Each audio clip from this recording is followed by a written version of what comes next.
Hi guys, welcome to my YouTube channel. Welcome to the Mindful Foodie. So guys, we've got a book club. Okay, so we've got a book club, and my idea behind the book club is that I want to be able to discuss certain issues that maybe we go through as women, as society at large, without having to gossip about other people. And I feel that books can facilitate such things because they tackle issues that we all go through or that we have come across, right? I've decided that books might be the best way because then you don't have to gossip about other people. You can just use fictional characters to make your point, like be a gossip channel but for books kind of situation, you see. So that's where I'm going with the book club. So today we are going to review this book. It's called A Family Affair by Sue Nyathi. So the first thing about this book, obviously, it's a big book, not a very big book, but it has many pages, 460 pages, and the fonts are small. So I don't know if you can see from here, but hopefully you can see. But yeah, the fonts are small, which makes it a very like long book. But the nice thing about this book is that there's just so much drama and it's fast paced, so you don't get bored. You just like, and then what happened, and then what happened, and then what happened. Like, it's not boring. So this book, mainly we follow this family called the Mafu, Baga Mafu. It's set in Zimbabwe, Bulawayo, and this Mafu family, they've got 3 daughters. So mainly the book, it's about relationships, marriages, and how women interact with the marriage, whether they are married or not, but how does it affect them, women in general. So the book is set from 1970, like when the children are born, and then up to their adulthood, up until they have children of their own. We even go through motherhood with them. So that's why it's quite a long book, because life is long. So it documents how these women navigate, like puberty up until they are matured women. And then of course there's other characters that they interact with, the aunts, the father, the mothers. Yeah, so it's a family dynamic that we follow, and the book is very patriotic. So the themes here is patriarchy and marriage. So you will get very annoyed with the patriarchy. The feel of the book, I feel that it's like, the way I picture it, it's like, you know, when you know this family and they just look so dignified, like looking at them, they look so dignified. It's as if things are working them, or they are working out for them all the time, you know. You watch the daughters, it looks like there's progress in their lives, like they're doing well. And then, but now you've got the scoop, like you've got, like you have the dirty laundry on them. Yeah, so you get to hear that they are not as perfect as they look. There's a lot of secrets. It's a mess, in fact. When I finished reading the book, I asked myself, actually not really when I finished reading the book, but while I was reading the book, I was asking myself, is marriage an achievement? So there has been some few instances, I think once or twice, where somebody in one of the characters is just saying marriage is not an achievement, right? So is marriage an achievement? And in my mind, what came to me was that I don't think anyone has the right to tell somebody else what to feel about their marriage. If I feel that marriage is an achievement, it's my marriage. I have the right to feel what I want to feel about it, right? I don't care whether you've got a very long essay with nice points to say that marriage is not an achievement. The thing is, it's my marriage. I have the right to feel whatever I want to feel about it. That's what I feel. And also I feel that when people say that marriage is not an achievement, in fact they want to tell you that don't be too happy about marriage, don't be too excited, don't be too comfortable, because you can be disappointed, which is true. But you are not disappointed because you think that marriage is an achievement. You are disappointed because life happens, right? We as human beings, it's natural for us to want nice things for ourselves, to work on them, and then sometimes they just don't end the way we want them to end. And it's not only marriage. You can get a qualification and not get a job. Does that mean you have not achieved? No. You can get a very high job and then one day you can't work anymore. Something happens and you cannot work anymore.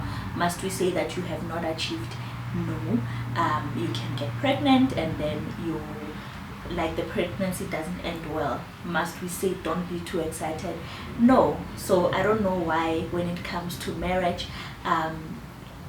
people we must reserve our happiness just in case things don't work out. So my stance on whether marriage is an achievement or not, I think that it's a personal feeling that every married person should work out for themselves and don't push it on others. That's my stance. So guys, it's raining. That's why you will hear some thunder sounds, but I am here ready to do the video. I'm not postponing it because I want to get it done. I've made the time to be here. Let's go. So page 25, as I read from page 25, I realized that the issue is not whether marriage is an achievement or not. The issue, one, is that marriage is used to pin women against each other, married women against unmarried women, mistresses against married women. And the second issue is the ability to for people to choose their well-being if the marriage is very toxic or is toxic. I don't think there is such a thing as very toxic. Toxic is toxic. If the marriage is toxic and then somebody cannot recognize when to leave because they hold marriage above their well-being, whether emotional, financial, physical well-being. So I think that is actually the issue. I don't think the problem is whether somebody feels that marriage is an achievement or not. But of course, maybe thinking that marriage is an achievement can actually be a factor in people not leaving marriages when they ought to, or people looking down on other unmarried people.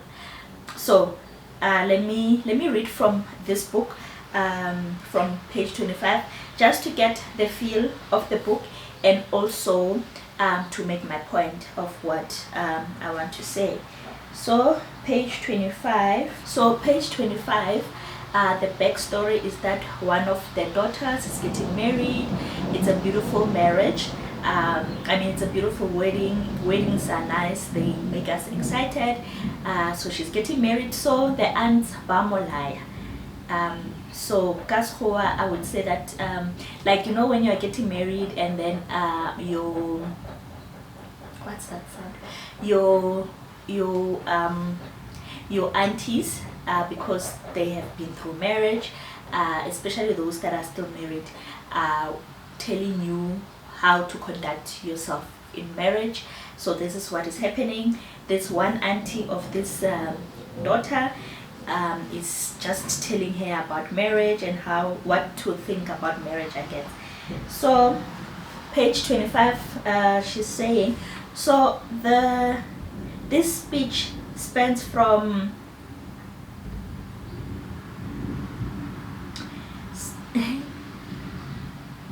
yeah, it spans from page 24 to page 29. All right, so let's read now. I'm just gonna get some snippets.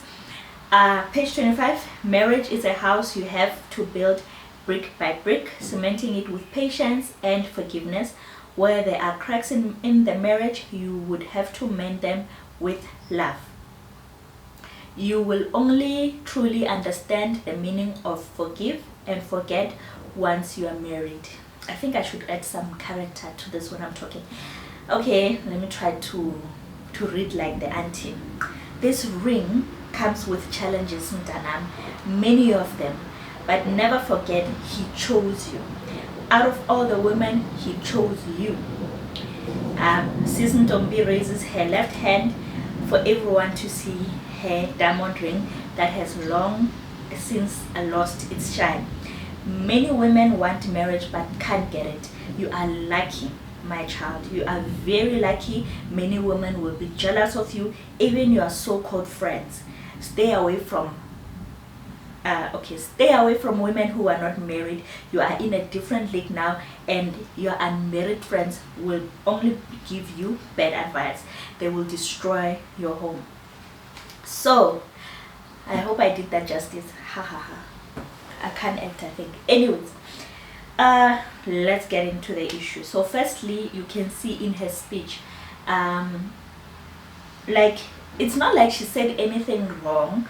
I think the problem is that the focus is the other women. Like, already in this speech, it's the other women, you know. So yeah, so the first thing, he chose you. It's not wrong, but out of the other women, you know. So you should feel special because other women were not chosen. It's not necessarily wrong, but the sentiment of the speech, I feel that already it's about other women, the competition, you know. Yeah, so and then she says that stay away from married women. You are in a different league now. So yeah, I have a problem with this this sentence. I don't think married women are in a different league. I think that married women may have different responsibilities or priorities. As you get married, your life dynamics change because now you have to consider your new family. Now you've got responsibilities to your husband, and if you have children, you'll have responsibility to your children, and of course your in-laws. So you are not necessarily in a different league. I wouldn't say that people must stay away from unmarried friends, but yes, people can be jealous of you. Unmarried friends can be jealous of you, and some of them might not be able to give you the good advice. Others because they really don't know the dynamics of marriage, they have not been married. Others because they are jealous of you, but I feel that it's on a case to case. So you will have to judge between your friends. I do have unmarried friends. There are those that when it comes to marriage, they don't give me advice. Friends that I have, the single friends that I have at the moment, they respect my marriage. I know that sometimes when you get married, there are those friends that you will have an arm's length because they don't respect your marriage. So people like that would be people who would say things like, your man is controlling you, you are no longer as independent as you used to be. Of course you are no longer independent because you are not independent, you are married. Why would you want to stay independent when you are married? So those are the kind of people that I would keep at arm's length. Some of them that I didn't cut them off, but I don't interact with them as much as I would have before. You know, people who would want to tell you that marriage is not an achievement, people who would want to make you feel that you being married, it's like you are stuck in the like like you are stuck in the ancient days. Yeah, it's as if like, you know what, when you value marriage, you are not woke, and then you are control, like you don't have a mind of your own, like they make you feel stupid. They make you feel as if you are giving your life away to a man. So those are the kind of people that I would cut off if needs be, or just have a arm's length kind of relationship. Yeah, but my point is that not every single person is like that. Some of them, they are respectful. There's no need to cut them off. The other one, that's page 27, and it says, don't be deterred by cheating. Remember, all those who are not married want to get in. They want to destroy your home. You must fight for it. Fight till death do you part. You fight till death do you part. So I also have a problem with this one, that you shouldn't. So this auntie, she's saying that you must not be deterred by cheating because other women would love to be in your position. I have a problem with it, right? Because I am not someone who judges people who say that even if their man cheats, they are not going anywhere. It's their choice, right? If they feel that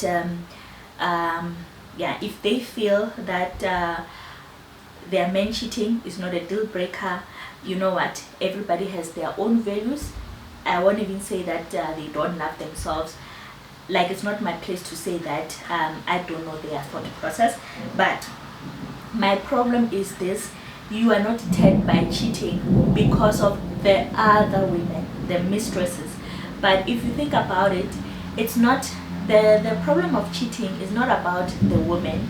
It's about your husband, the one who goes out to cheat. You know, so even if somebody, one of the ladies, like he approaches one of the ladies, and then she says that I don't date married men, guess what? Your man is going to find a woman that is willing to date a married man. So you see, the problem is that it's not about the other mistresses. It's just that your man has opened that door for cheating in your marriage. That mistress just happens to be like, they seem to have values or needs that are compatible. I think if you are going to stay in your marriage, because even when there is cheating, it's because you value that marriage, and cheating is not a deal breaker to you, not because the other woman would like to have your place. I mean, if it hurts so bad, and then your only reason for staying there in that marriage is because somebody else would like to be in your position, I think that is just so sad, you know. But yeah, so that's what I don't like. Another thing, okay, so she says amadoda ayafana, like it's in course, I think amadoda is inja sabantu, like men are dogs. Excuse my pronunciation. Amadoda idoti zabantu. So men are trash. Indoda ijika mailele, like men will the same way men turn in their sleep, it's the same way they would turn on you. So now this woman, she says this about men, right? Yeah, so men are trash, men are dogs. They will do you dirty, but stay there because another woman would want to be married, and they can't get married. So I have a problem with that. So stay in the abuse, stay in the torture, because some other women would like to have your position. So that's why like my problem here is not whether marriage is an achievement or not. The problem here is the thinking that because you are married, you are better than other women, and then the fact that you would rather stay in a very toxic marriage because another woman would like to have what you have, but unfortunately they don't see the kind of pain that you are going through. So I'm very annoyed about this speech. Like, I think it's very pathetic. And when you read through the speech, you are not hearing what are the benefits of marriage other than that, like, other women would like to be in your position. Like, yeah, like, what is the big deal about marriage? Like, yeah, so you don't even get a sense of that, the fact that you will have a united family, your children will be raised by their father, or like, what is the big deal about marriage? You don't even get that from this pathetic speech. Yeah, so, and when you read the part where she's like, men are dogs, men are trash, and you just like, but if this auntie loves her child, why would she let her get married to a dog? You understand what I mean? Like, I'm just like, no. I think if you are going to be married, marry because it's something that will benefit you. That's how I think about it. It's something that will benefit you, and for me, I feel that if you get married, or even before you get married, and then you think to yourself, if I was to break up with this guy today, I would be better off, or life would just stay the same. Like, it wouldn't show whether this person has left my life. Then I don't think that is a good marriage to go into. Yeah, it should be of value to you, and it should edify your life. It's not for ticking a box. That is my stance when it comes to marriage. When it comes to whether you think it's an achievement or not, if it's an achievement to you, enjoy. I don't agree with using marriage to make another person feel inferior, those that are not married or those that even have children out of wedlock. I don't look down on any woman's situation. I understand that life is very difficult. I think we all wish that things can go our way. We all wish to be loved the way we'd love to be loved, and sometimes things just don't work out. So I don't think that your happiness should be resting on the fact that some other woman is having a predicament. She cannot achieve the goals that you'd like to have. I think that's very low. Why can't you just be happy? Because marriage makes you happy. Your husband satisfies you in whatever way that you value. Yes, so that is the end of the video.